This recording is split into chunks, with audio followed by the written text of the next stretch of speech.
Hello दोस्तों, नमस्कार। स्वागत है आप सभी लोगों का आज की इस कमाल की वीडियो में। दोस्तों, आप में से काफ़ी सारे लोग कंप्यूटर सीखने के बाद डेटा एंट्री की जॉब करना चाहते हैं और काफ़ी सारे लोग तो ऐसे हैं जो स्पेशल डेटा एंट्री जॉब के लिए ही कंप्यूटर सीख रहे हैं। लेकिन जितने भी लोग कंप्यूटर सीख रहे हैं या फिर कंप्यूटर सीख चुके हैं, कंप्यूटर सीखने के बाद डेटा एंट्री की जॉब करना चाहते हैं, लेकिन उन लोगों के मन में काफ़ी सारे सवाल आते हैं, जैसे कि डेटा एंट्री की जॉब में सैलरी कितनी मिलती है, यानी कि अगर आपको डेटा एंट्री की जॉब मिल जाती है तो आप महीने के कितने रुपए कमा सकते हो, ये भी आपके दिमाग में सवाल आते हैं। दूसरा सवाल है कि डेटा एंट्री की जॉब करने के लिए कितना पढ़ा लिखा होना चाहिए, यानी हमारे स्कूल की जो क्वालिफिकेशन है वो कितनी होनी चाहिए अगर हमें डेटा एंट्री की जॉब करनी है। अगला सवाल आता है कि डेटा एंट्री की जॉब कैसे मिलती है। आप में से जितने भी लोग कंप्यूटर सीख रहे हैं या फिर सीख चुके हैं, उनके मन में ये सवाल जरूर आता है कि अगर हमें डेटा एंट्री की जॉब चाहिए तो आखिर डेटा एंट्री की जॉब हमें मिलेगी कैसे। इसके अलावा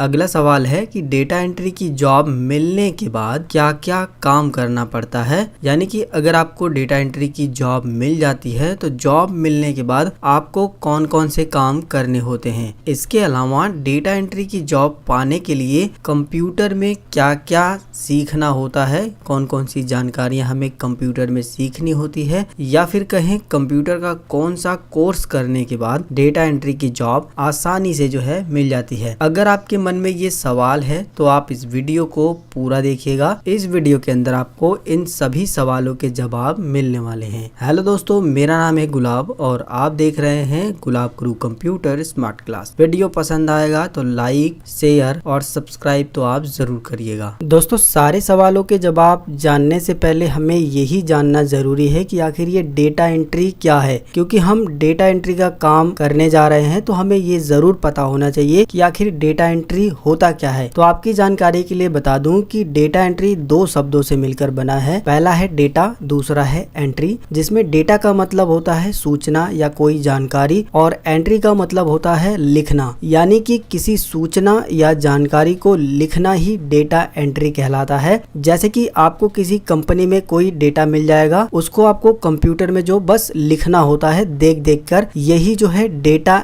एंट्री कहलाता है। समझ में आ गया डेटा एंट्री क्या है। चलिए अब हम आपको एक एक करके सभी सवालों के जवाब देते हैं। पहला सवाल है कि कितनी पढ़ाई होनी चाहिए, यानी कि डेटा एंट्री की जॉब करने के लिए हमें कितनी पढ़ाई करनी होती है, जो हमारी स्कूल की क्वालिफिकेशन होती है वो कितनी होनी चाहिए। तो देखिए, आपको बता दें कि अगर आपको किसी भी कंपनी में डेटा एंट्री की जॉब करनी है तो कम से कम आपको जो है 12वीं पास होना चाहिए। अगर आप जो है 12वीं से ज्यादा पढ़ाई की है तो और भी अच्छी बात है, लेकिन अगर आपने जो है 12वीं से भी कम पढ़ाई की है, कुछ लोग कक्षा 10वीं तक ही पढ़े होंगे, तो उनकी जानकारी के लिए बता दूं कि आपको भी जो है डेटा एंट्री की जॉब मिल जाएगी, लेकिन उसके लिए आपको जो है डेटा एंट्री में थोड़ा सा एक्सपर्ट बनना होगा, यानी कि आपको डेटा एंट्री का काम अच्छे तरीके से आना चाहिए। क्योंकि आपकी क्वालिफिकेशन भी थोड़ी सी कम है, तो अगर आप डेटा एंट्री का काम अच्छे तरीके से जानते हो तो दोनों मैनेज हो जाता है, आपको जॉब मिल सकती है। लेकिन अगर आप जो है कक्षा 12वीं तक पढ़े हैं या फिर उससे ज्यादा आपने पढ़ाई की है तो आप डेटा एंट्री जॉब के लिए एलिजिबल हैं, आप डेटा एंट्री जॉब के लिए अप्लाई कर सकते हैं। इसके अलावा जो है अगला सवाल है कि डेटा एंट्री जॉब अगर हमें मिल जाती है तो हमें क्या क्या काम करना पड़ता है, यानी कि किसी भी कंपनी में डेटा एंट्री की जॉब कैसे की जाती है। तो देखिए, आपकी जानकारी के लिए बता दूं कि डेटा को एंटर करना होता है, बस ज्यादा कुछ काम नहीं करना। यहाँ पर दिए गए डेटा को देख देख करके आपको कंप्यूटर में टाइप करना होता है। बेसिकली होता क्या है कि जब भी आपकी जो है किसी भी कंपनी में डेटा एंट्री की जॉब लगेगी तो वहां पर जो है आपको हार्ड कॉपी में, यानी कुछ फाइल में जो है डेटा मिल जाएगा और उसी फाइल में से देख देख के डेटा को आपको कंप्यूटर में जो है डिजिटल रूप में लिखना होता है। बस यही छोटा सा काम कर रहा है कि देख देख करके लिखना है, इसी को जो है डेटा एंट्री कहते हैं और यही काम करना होता है। अगला सवाल है कि डेटा एंट्री की जॉब कैसे मिलती है, क्या क्या चीजें हमें करनी होती है डेटा एंट्री की जॉब पाने के लिए। तो देखिए, डेटा एंट्री की जॉब पाने के लिए आपको जो है कंपनी में रिज्यूमे जो है सबमिट करना होता है। जो भी आपकी क्वालिफिकेशन है, जो भी आपने कंप्यूटर में कोर्स किया है, जितनी पढ़ाई की है, उन सभी का आपको एक रिज्यूमे तैयार करना होता है। और जिन भी कंपनियों में डेटा एंट्री का काम होता है, उन कंपनियों में आपको अपना रिज्यूमे सबमिट करना होता है। समय समय पर उन कंपनियों में जो है कर्मचारियों की जरूरत पड़ती है और उसी दौरान जो है आपको अपना रिज्यूमे सबमिट करना है। और इसके बाद जो है आपका रिज्यूमे वहां पर देखा जाता है।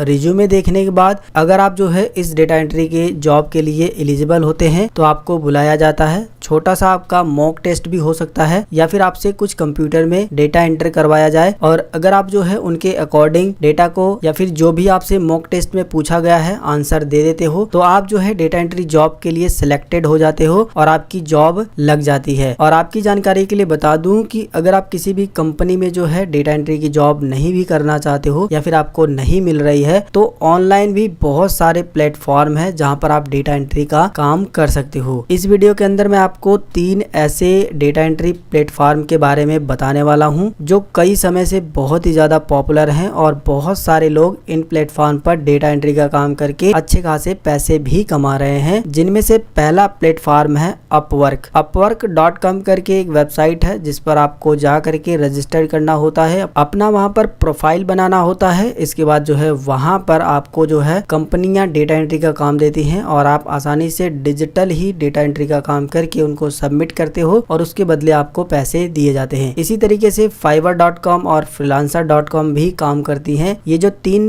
नाम मैंने बताए हैं ये ऐसे प्लेटफॉर्म है जहां पर जेन्युइन डेटा एंट्री का काम होता है और काफी सारे लोग यहाँ पर अपनी प्रोफाइल बना करके अच्छा खासा डेटा एंट्री का काम भी करते हैं और घर बैठे ही अच्छी खासी कमाई भी कर लेते हैं। तो डेटा एंट्री की जॉब पाने के लिए प्रेजेंट टाइम में आपके पास 2 रास्ते हैं। पहला तो है कि आप किसी भी कंपनी में जाकर के अपना रिज्यूमे सबमिट करके वहां पर डेटा एंट्री की जॉब पा सकते हैं। दूसरा यह है कि आप जो है खुद से ही ऑनलाइन ही अपवर्क, फाइवर, freelancer.com पर जा करके डेटा एंट्री का काम कर सकते हैं। अगला सवाल है और ये सबसे पॉपुलर सवाल है, सबसे ज्यादा पूछे जाने वाला सवाल है कि सैलरी कितनी मिलती है। यानी कि अगर डेटा एंट्री का काम हमें मिल भी जाता है, डेटा एंट्री की जॉब हमें मिल भी जाती है तो सैलरी कितनी होगी, हर महीने कितने रुपए तक हम कमा सकते हैं।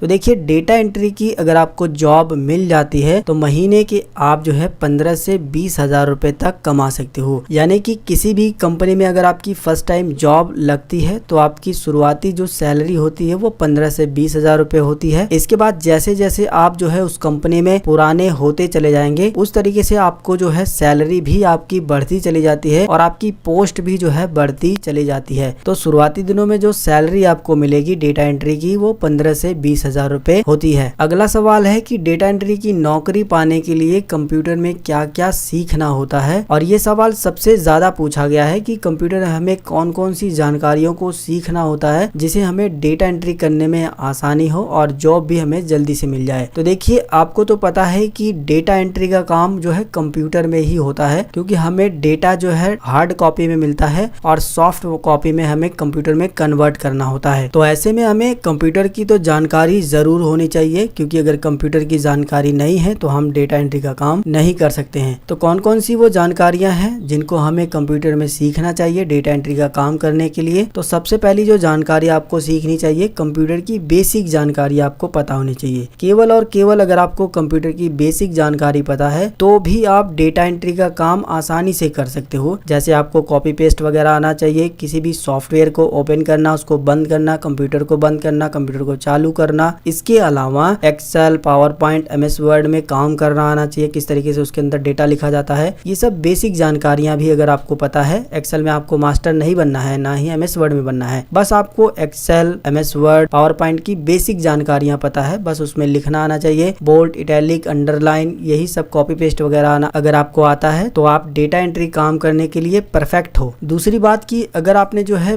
बेसिक कंप्यूटर कोर्स किया है जिसमें आपको जो है कंप्यूटर की बेसिक जानकारियां बताई जाती हैं, जिसके अंतर्गत जो है आपको पूरा MS ऑफिस पढ़ाया जाता है। इसके बाद जो है input output, computer on off करना, सॉफ्टवेयर, इसके बाद हार्डवेयर, ये सारी बेसिक जानकारियां बताई जाती हैं बेसिक कंप्यूटर कोर्स के अंतर्गत। अगर आपने ये कोर्स किया है तो भी आप जो है डेटा एंट्री का काम कर सकते हो। इसके अलावा अगर आपने ADCA कोर्स किया है तो भी आप इसको कर सकते हो, DCA का कोर्स किया है तो भी आप इसको कर सकते हो। और अगला सवाल ये भी हमारे दिमाग में आता है कि अगर हम डेटा एंट्री की जॉब करना चाहते हैं तो हमारी टाइपिंग स्पीड कितनी होनी चाहिए। तो मैं आपको बता दूं कि अगर आप डेटा एंट्री की जॉब करना चाहते हैं तो 20 से 25 की भी अगर आपकी स्पीड है, यानी अगर आप 1 मिनट में 20 से 25 वर्ड भी लिख देते हो, चाहे हिंदी में चाहे इंग्लिश में, तो आप डेटा एंट्री का काम आसानी से कर सकते हो। वैसे अगर आपकी 15 भी स्पीड है तो भी आप कर सकते हो, लेकिन जितनी अच्छी स्पीड रहेगी उतना अच्छा तरीके से, जल्दी तरीके से आप डेटा को कंप्यूटर में एंट्री कर पाओगे। तो स्पीड 20 से 25 रहेगी तो काम चल जाएगा। तो फिलहाल दोस्तों इस वीडियो के अंदर मैंने आपको डेटा एंट्री के ऊपर जितने भी सवाल थे उन सभी सवालों के जवाब आसान भाषा में समझाए हैं। अगर आपको इन सवालों के जवाब में कोई भी कंफ्यूजन है तो आप हमें नीचे कमेंट करके जरूर बताएंगे, मैं आपकी जरूर हेल्प करूंगा, कमेंट बॉक्स में आंसर दूंगा। अगर आपको ये वीडियो पसंद आया है तो वीडियो को लाइक करिए, अपने दोस्तों के साथ भी इस वीडियो को शेयर करिए। चैनल पे अगर पहली बार हो, अभी तक चैनल को सब्सक्राइब नहीं किए हो तो चैनल को सब्सक्राइब भी कर लीजिएगा। मिलेंगे फिर एक नई वीडियो में एक नई जानकारी के साथ, तब तक के लिए जय हिंद, वंदे मातरम।